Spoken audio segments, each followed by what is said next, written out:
नमस्कार। जिंदगी में कई बार ऐसे मौके आते हैं जब जीत या हार मायने नहीं रखते। उससे भी बड़ा हो जाता है सही और गलत का सवाल। क्या सही है और क्या गलत है?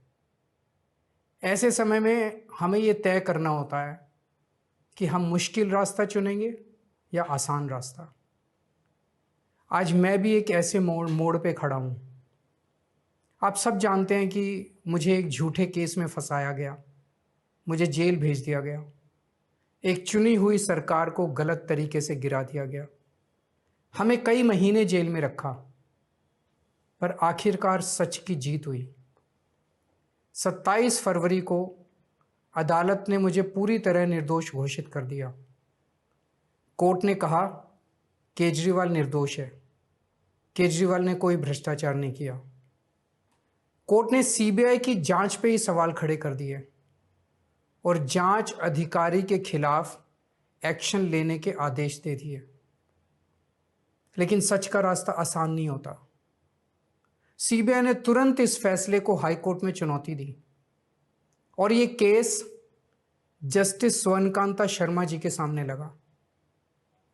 तब मेरे मन में एक बहुत बड़ा सवाल उठा, क्या इनके सामने मुझे न्याय मिलेगा? मेरे मन में ये प्रश्न क्यों आया? इसके कई कारण हैं, पर दो कारण मुख्य हैं। पहला कारण ये कि आरएसएस की जिस विचारधारा वाली सरकार ने झूठे आरोप लगा के मुझे जेल डाला, जज साहिबा ने स्वयं माना है कि उस विचारधारा से जुड़े संगठन अखिल भारतीय अधिवक्ता परिषद के मंचों पे वे कई बार जाती रही हैं। मैं और आम आदमी पार्टी उस विचारधारा के घोर विरोधी हैं। ऐसे में क्या उनके सामने मुझे न्याय मिल सकता है? दूसरा कारण कन्फ्लिक्ट ऑफ इंटरेस्ट।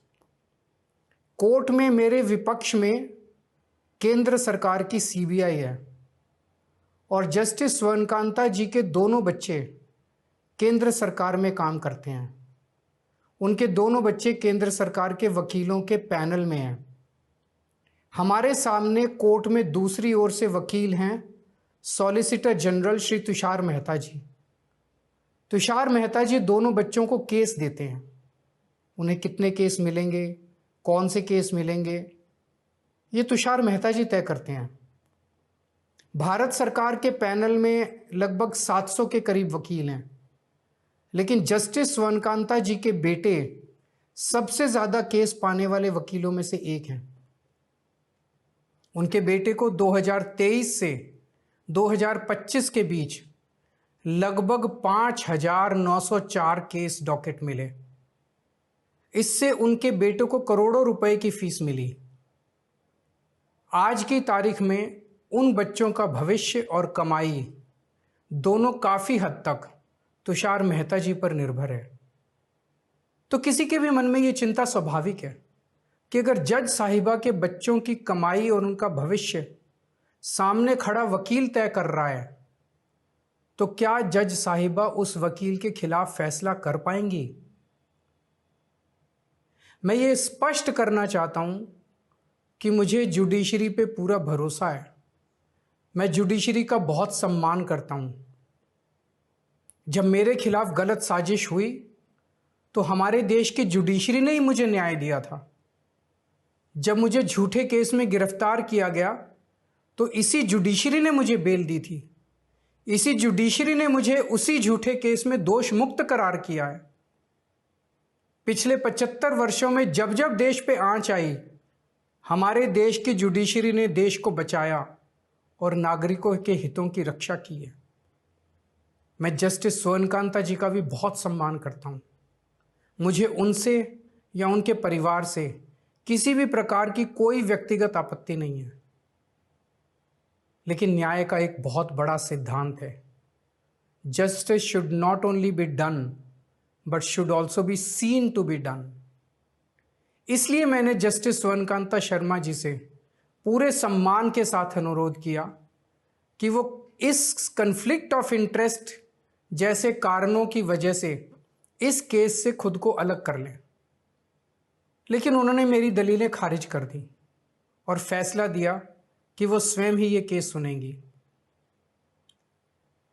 आज मेरे सामने सबसे आसान रास्ता है कि मैं उनका आदेश मान लूं और एक बड़ा वकील खड़ा करके उनके सामने अपना केस लड़ूं।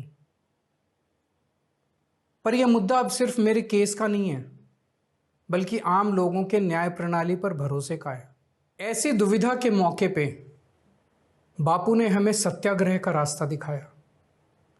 बापू ने कहा था कि जब भी किसी अन्याय का सामना करो तो उसका पहला कदम विरोध नहीं बल्कि बातचीत होना चाहिए। अपनी बात अन्याय करने वाले के सामने पूरी विनम्रता के साथ रखनी चाहिए और उसे सुधारने का पूरा मौका देना चाहिए। सारी कोशिशों के बाद भी अगर न्याय ना मिले तो अंतरात्मा की आवाज़ सुनो। यदि अंतरात्मा की आवाज़ कहती है कि न्याय नहीं हुआ तो शांति और विनम्रता के साथ सत्याग्रह करना चाहिए। फिर उसके जो भी परिणाम हों वो सहर्ष स्वीकार करने चाहिए। पर इस पूरे प्रकरण में अन्याय करने वाले व्यक्ति के प्रति किसी भी प्रकार की नफरत या गुस्सा नहीं होना चाहिए। मैंने भी बातचीत से शुरुआत की, पूरी निष्ठा और विनम्रता के साथ जस्टिस स्वर्णकांता जी के सामने अपनी बात रखी, उन्हें इस केस से अलग होने के लिए याचना की। मैंने आग्रह किया कि मेरा केस हाई कोर्ट के किसी भी अन्य जज द्वारा सुन लिया जाए, लेकिन उन्होंने मेरी प्रार्थना अस्वीकार कर दी। उन्होंने फैसला दिया कि वे अपने आप को इस मामले से अलग नहीं करेंगी और ये केस वो स्वयं ही सुनेंगी। उनके दिए गए इस फैसले से मैं पूरी विनम्रता पूर्वक असहमत हूँ। इस पूरे घटनाक्रम के बाद मेरी आशंका और गहरी हो गई है कि क्या उनके सामने मुझे न्याय मिलेगा। बापू के दिखाए रास्ते पर चलते हुए सत्याग्रह की भावना से अब मैंने फैसला किया है कि मैं इस केस में जस्टिस स्वर्णकांता जी के कोर्ट में ना तो स्वयं पेश होऊंगा और ना ही मेरी तरफ से कोई वकील पैरवी करेगा। जस्टिस स्वर्णकांता जी जो भी फैसला सुनाएंगे उस पर समय आने पर मेरे जो भी कानूनी अधिकार हैं, जैसे सुप्रीम कोर्ट में चुनौती देना आदि, वो सभी कदम लेने के लिए मैं स्वतंत्र हूँ। ये बात आज मैंने एक पत्र लिखकर जस्टिस स्वर्णकांता जी को भी सूचित कर दिया है। मेरा जस्टिस स्वर्णकांता जी से किसी प्रकार का व्यक्तिगत विरोध नहीं है। यदि भविष्य में भी कभी उनके सामने मेरा कोई अन्य केस लगता है जिसमें मेरे विरोध में बीजेपी, केंद्र सरकार या तुषार मेहता जी नहीं हैं, तो मैं उनके समक्ष जरूर पेश होऊंगा। आप पूछ सकते हैं कि यदि मैं जस्टिस स्वर्णकांता जी के रिक्यूजल ऑर्डर से असहमत हूं तो उसके खिलाफ सुप्रीम कोर्ट क्यों नहीं जा रहा? उसकी तैयारी कर रहा हूं।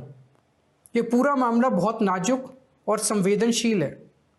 कानून को ध्यान में रखते हुए, जुडिशरी के सम्मान को ध्यान में रखते हुए और लोगों के न्याय व्यवस्था पर भरोसे को ध्यान में रखते हुए एक एक कदम उठाना है। मैं ये कदम अहंकार या किसी विद्रोह या विरोध की भावना से नहीं उठा रहा। इस कदम के जरिए मेरा मकसद देश की कानून प्रणाली को चुनौती देना भी नहीं है और ना ही मेरा मकसद न्याय व्यवस्था का अपमान करना है। इसी केस में मैंने हर स्टेज पे, हर अदालत में अपना पूरा सहयोग दिया है। मैं न्यायपालिका का बहुत सम्मान करता हूँ। इसी न्यायपालिका की वजह से आज मैं आज़ाद घूम रहा हूँ। मेरा सिर्फ और सिर्फ इससे एक ही मकसद है, देश की न्याय व्यवस्था पर लोगों के भरोसे को और मजबूत करना, लोगों में ये अटूट विश्वास भरना कि ज़रूरत पड़ने पर हमारे देश की न्याय व्यवस्था से उन्हें न्याय ज़रूर मिलेगा। जय हिंद।